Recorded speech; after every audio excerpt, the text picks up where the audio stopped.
Let's go to somebody who probably doesn't even know what the hell Sanford and Son is. All right, Tim Leonard joining us here. He was on the call last night on the radio side of things. He was not alive when Sanford and Son was around. That is true. I guarantee it. You ever seen Sanford and Son, Tim? No, I'm ready to talk about Syracuse basketball. Not ready to talk about them, unfortunately.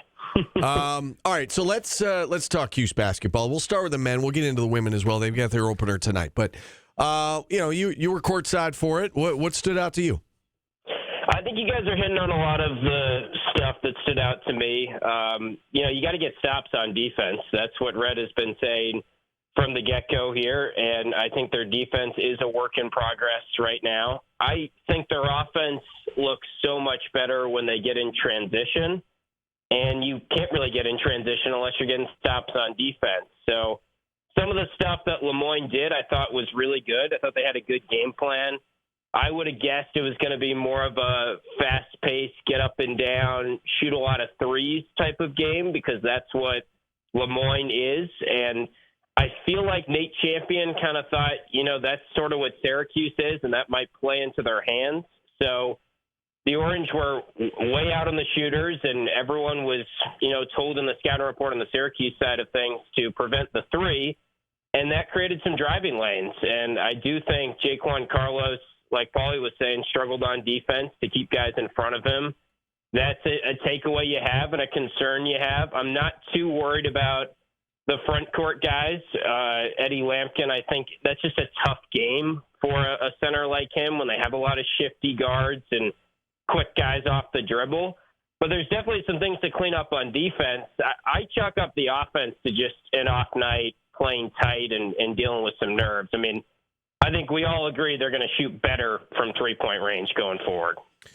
Yeah, I mean, I would agree with that. And in terms of, getting out on the shooters and what the scouting report said, I mean, how could you blame them? I mean, Lemoyne made 18 threes or whatever it was against Mansfield and put up 116 points. We know they like to get up and down the floor. But again, Lemoyne, did what they wanted to do, and they were able to get some really good looks last night and put up 82 points. From an individual perspective, I guess, why don't we start with Donnie Freeman? A lot of hype around this young man coming in, highest ranked recruit since Carmelo Anthony. Delivered a double-double, 10 points, 11 boards. Did it on 12 shots, though. What did you make of his first performance?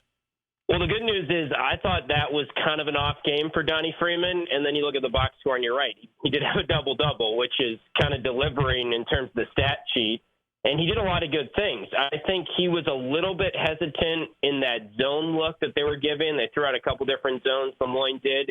And there were a couple of times Coach Saddleton brought up a good point where they got the ball to him in the high post area, and he was kind of just looking to pass it off. He wasn't aggressive enough, or, we know he can make that jump shot from the high post, and he had an opportunity a couple times to just turn and fire or turn and attack. And I'm sure he did it a couple times, but in the grand total of how many times he kind of collected the pass in the high post, I thought a majority was him just sort of passing it off, which – again, there were some open shooters, and he's kind of doing the right thing. But I think he was a little bit hesitant, dealing with a little bit of nerves, which is natural.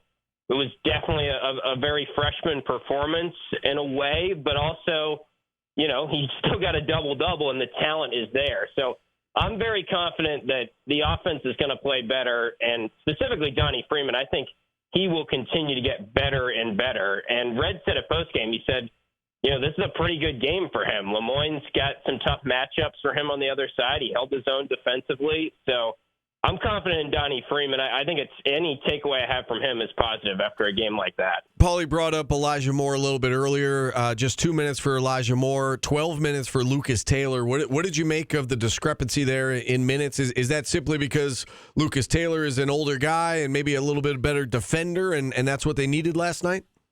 Yeah, it's got to be defense. I was a little surprised by that. I think like a lot of the fans, too. I probably would have guessed going into the game that Moore was more that first guard off the bench than Taylor or Cuff. And, of course, we saw Cuff for like 1 second, so he basically didn't play.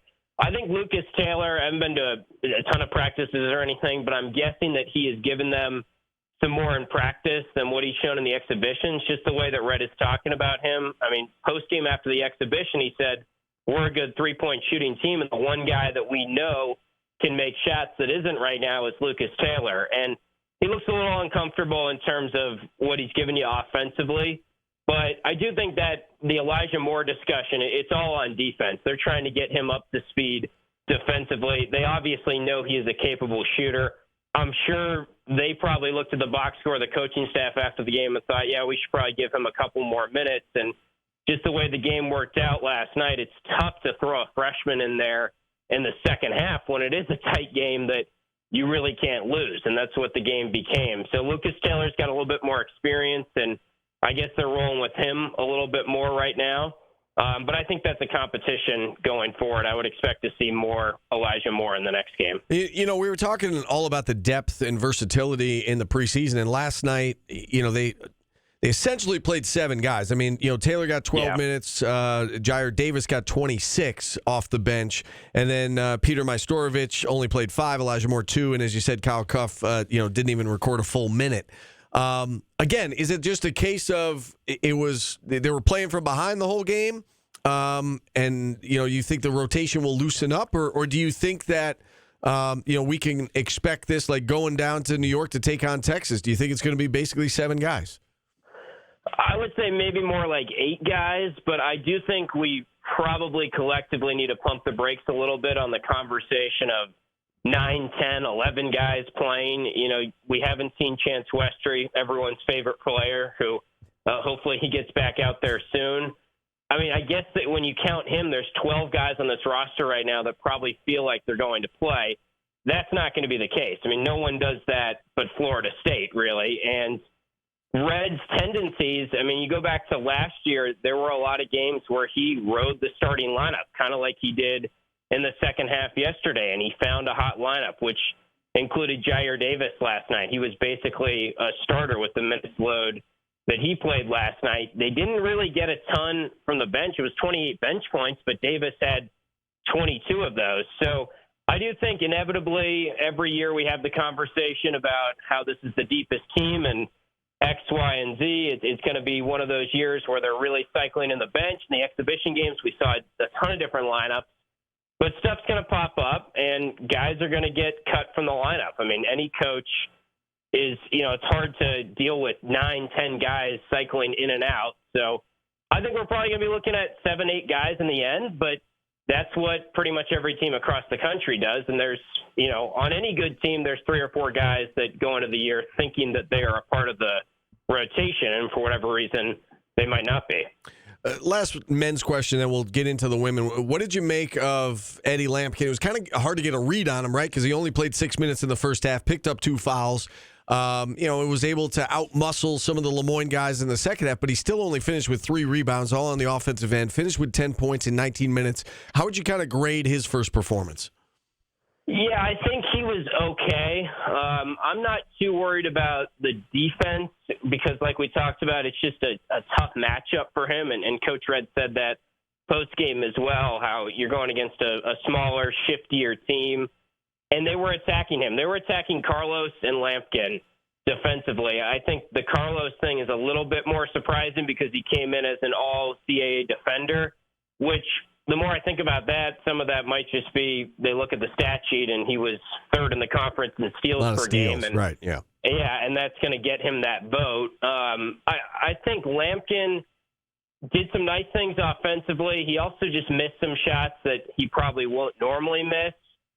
Seems like he's probably dealing with a little bit of back tightness right now. I think that's what the coaching staff has said, and that's probably, limiting him just a little bit maybe. So we probably haven't seen him playing at 100% yet.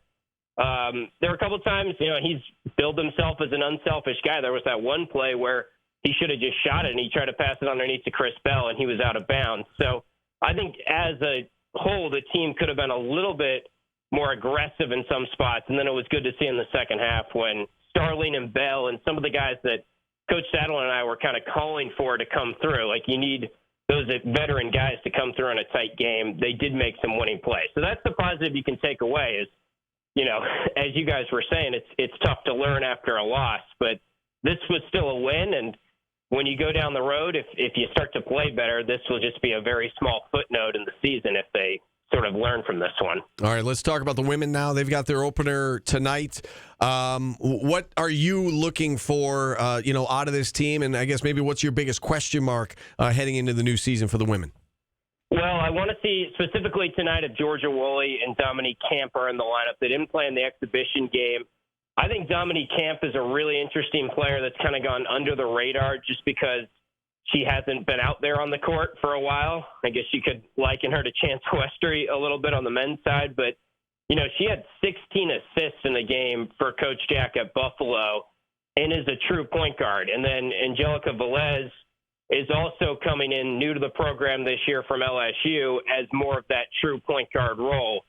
So replacing Deasia Fair, everyone knows about that. Kind of a similar storyline to the men's team, where last year's team, a lot of the time it was clear it out, let's let Judah Mintz get a bucket late. That was Deasia Fair, and it should have been. She was one of the best in the country at doing that.